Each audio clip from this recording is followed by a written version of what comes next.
Hello students, welcome to all of you on my YouTube channel Shukla and company.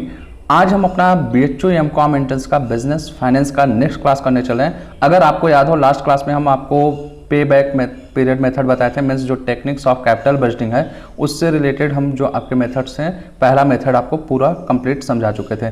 तो आज की class को start करें उससे पहले आप क्वेश्चन सुनिएगा कि पे बैक पीरियड मेथड किस प्रोजेक्ट के लिए ज़्यादा सूटेबल है। मीन्स हम कहें कि लॉन्ग टर्म, शॉर्ट टर्म या मीडियम टर्म प्रोजेक्ट के लिए ज़्यादा सूटेबल है, किस में से कौन सा है उसको बताइएगा। फिर पे बैक पीरियड मेथड अगर हम कहें कि जो कैलकुलेट किया जाता है तो उसका आंसर किस में आता है, परसेंटेज में आता है या ईयर्स में आता है, और पे बैक पीरियड मेथड का फॉर्मूला क्या होता है। ये तीन क्वेश्चन है जिसका आपको कमेंट बॉक्स में आंसर करना है।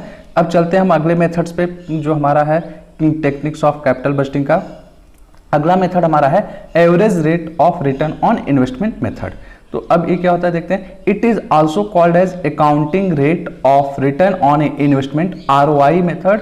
ये आप याद रखिएगा, इसका दूसरा नाम याद रखिएगा क्योंकि इससे रिलेटेड क्वेश्चन आपका सीधा सीधा आता है। Means average rate of return method is also known as, ठीक। फिर अब आगे देखते हैं। This method relates to income with capital invested. It is a ratio which expressed profit as a percentage of capital invested or employed. The average annual earning are divided by the total investment. अब देखिए कि अगर इस method में हम बात करें तो जो हमारा सिलेक्शन ऑफ प्रोजेक्ट होता है वो इस बेसिस पे होता है कि हम कहें कि अगर दो प्रोजेक्ट हमारे पास है तो दोनों प्रोजेक्ट में हम इस चीज़ का कंपेरिजन करते हैं, जो हमारा इन्वेस्टमेंट कर रहे हैं उस पर जो रिटर्न मिल रहा है वो परसेंटेज दर में। मीन्स हम कहें कि अगर 50 लाख रुपए हम इन्वेस्ट कर रहे हैं एक प्रोजेक्ट पे, हमारे पास ऑप्शन है, दूसरा ऑप्शन है 60 लाख रुपए इन्वेस्ट करने का, तो अब दोनों पे हम कंपेयर करेंगे। 50 लाख रुपए अगर इन्वेस्ट कर रहे हैं उस पर कितना परसेंट हमें रिटर्न मिलेगा, या हम कहें कि 60 लाख रुपए इन्वेस्ट कर रहे हैं उस पर कितना परसेंट। मान लीजिए 50 लाख वाले पे हमें 15% रिटर्न मिल रहा है और 60 लाख वाले पे 10%, तो हम 50 लाख वाले प्रोजेक्ट पे जाएंगे। या इसका रिवर्स हम कहें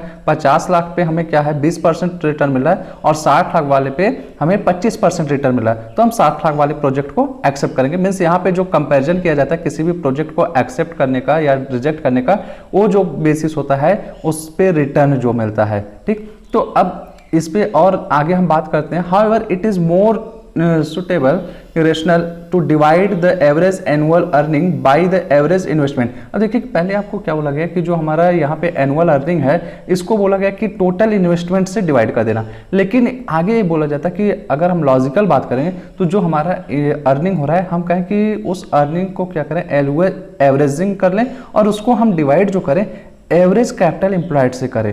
अभी होता क्या है आगे अभी आपको क्लियर होगा कि बेसिकली क्या होता है। देखिए कि हम बोलते हैं कि आपको हमेशा समझें कि बिजनेस फाइनेंस में क्या होता है, टाइम फैक्टर जो होता है मनी का, हम कहें कि वैल्यू वो हमेशा चेंज होता रहता है। तो जब भी आप हम कहें कि आज अगर 10 लाख रुपए हम इन्वेस्ट कर रहे हैं, क्या उस 10 लाख रुपए की हमेशा वैल्यू सेम रहेगी? नहीं। तो इससे अच्छा है कि उसका एवरेजिंग निकाल लीजिए। फिर हम जो कहें कि हमारी अर्निंग हो रही है, इनकम हो रही है, प्रॉफिट हो रहा है, क्या वो हर साल मेरा सेम रहेगा? वो भी सेम नहीं रहेगा। तो उसका भी क्या करें एवरेजिंग निकाल लें। तो एवरेज करने से वो ज़्यादा हम कहें कि हम कहते हैं कि अप्रोप्रिएट आंसर हमें मिल सकता है, ठीक। तो अब चलते हैं अगले टॉपिक पे कि अगर इसका फार्मूला हम बोलें तो ये ध्यान दीजिएगा क्या होता है।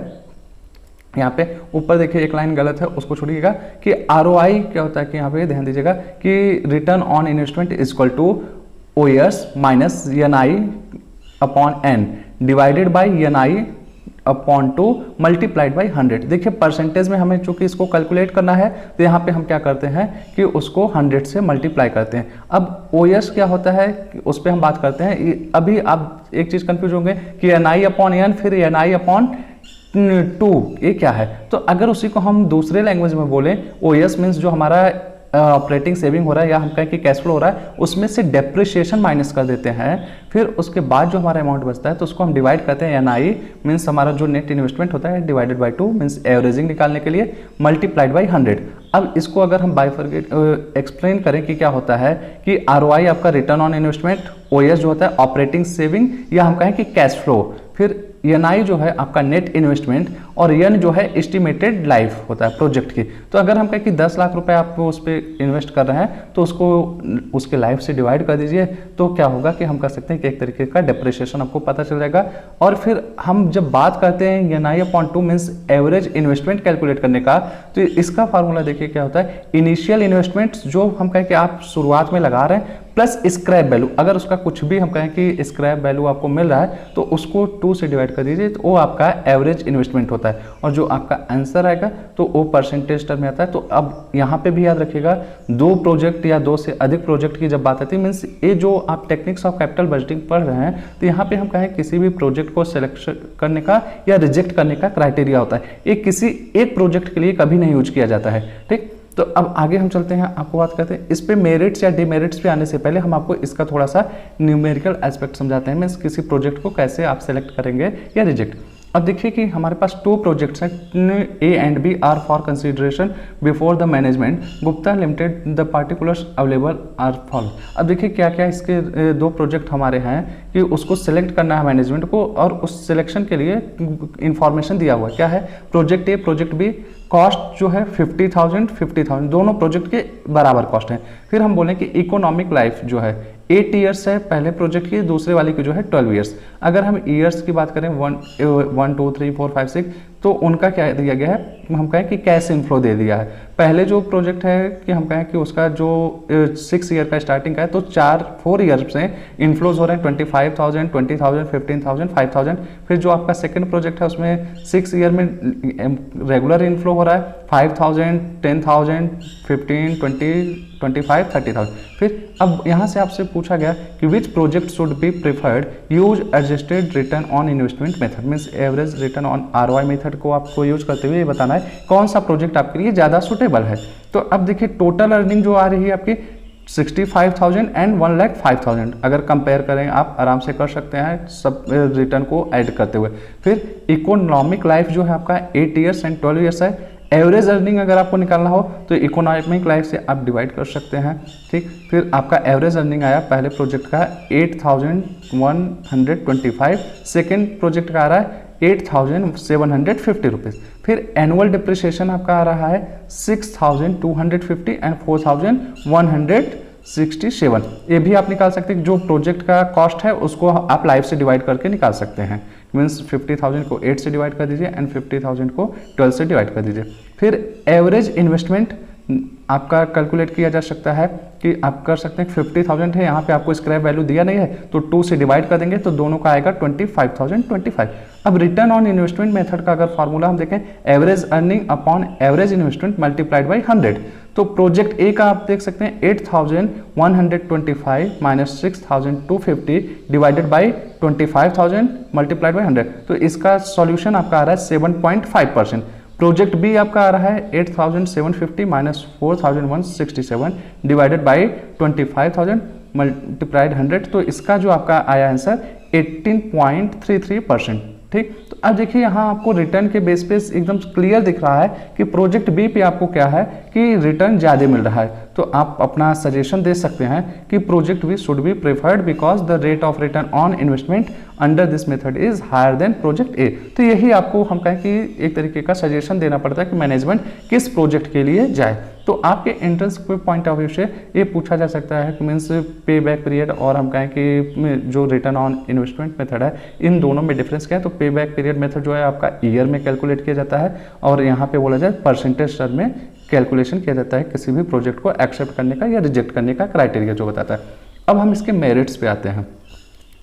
It is a simple method to understand and also easy to calculate. अब यहाँ पे आप देख सकते हैं कि ईजिली है कि क्या करना है कि आपको डिप्रिसिएशन माइनस करना है, एवरेज निकालना है रिटर्न का और एवरेज निकालना है इन्वेस्टमेंट का। दोनों को अगर आप कहें कि परसेंटेज टर्म में कैलकुलेट कर सकते हैं। This method can be considered somewhat superior to payback method because the fact that measures of profitability of the capital investment proposal whereas the other one simple measures the time spend during the initial investment would be record. अब देखिए कि यहाँ पे 2 चीज़ें आपको ध्यान आ रही हैं कि पे बैक में केवल आपका ईयर पे बात होता था, लेकिन यहाँ पे ये देखा जा रहा है कि प्रॉफिटेबिलिटी क्या है। हम कहें कि अगर कोई भी प्रोजेक्ट आप कर सकते हैं कि वो क्या करे आपको कि कैपिटल जो इन्वेस्ट कर रहे हो तो 4 साल में दे दे, लेकिन प्रॉफिटेबल वो प्रोजेक्ट ना रहे तो आप उसको एक्सेप्ट करने का कोई मतलब नहीं रहता है। फिर अगर आपका नेक्स्ट पॉइंट बोले, another point in its favor is that it takes into consideration provisions for depreciation which is written off cost or the consumed value of the project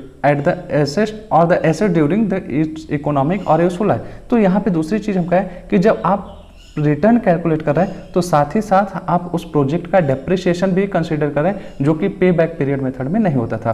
फिर moreover net earning during the entire economic life span of the assets are given due to consideration. अब यहाँ पे जो main हम कह के अगर इस मेथड में फोकस किया जाता है वो आपका पूरा का पूरा फोकस है जो अर्निंग हो रहा है उस पर बात करता है।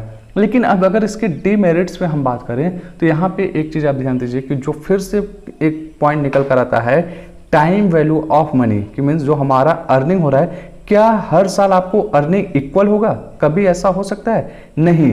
तो ये चीज़ें जो एवरेजिंग कर ले रहे हैं और फिर हम कहें कि यहाँ पे स्टार्टिंग में आप एज्यूम कर रहे हैं, लेकिन उसका हम कहें कि जो प्रेजेंट वैल्यू फैक्टर होता है कि मीन्स हम कहें कि आज जो आप अनुमान लगा रहे हैं वो 10 साल बाद के वैल्यू को अनुमान लगा रहे हैं और उसके बेसिस पे क्या कर रहे हैं आप डिसीजन ले रहे हैं। आप उसी का क्या करिए जो 10 साल बाद आपका अनुमान लगाए हुए कि हम कहें कि 10 साल बाद आप मान के चलिए 10 लाख रुपए आपको मिल रहा है, तो उस 10 लाख रुपए का आज की डेट में क्या वैल्यू होने वाला है उसको आप निकालिए। इसको बोला जाता है प्रेजेंट वैल्यू फैक्टर।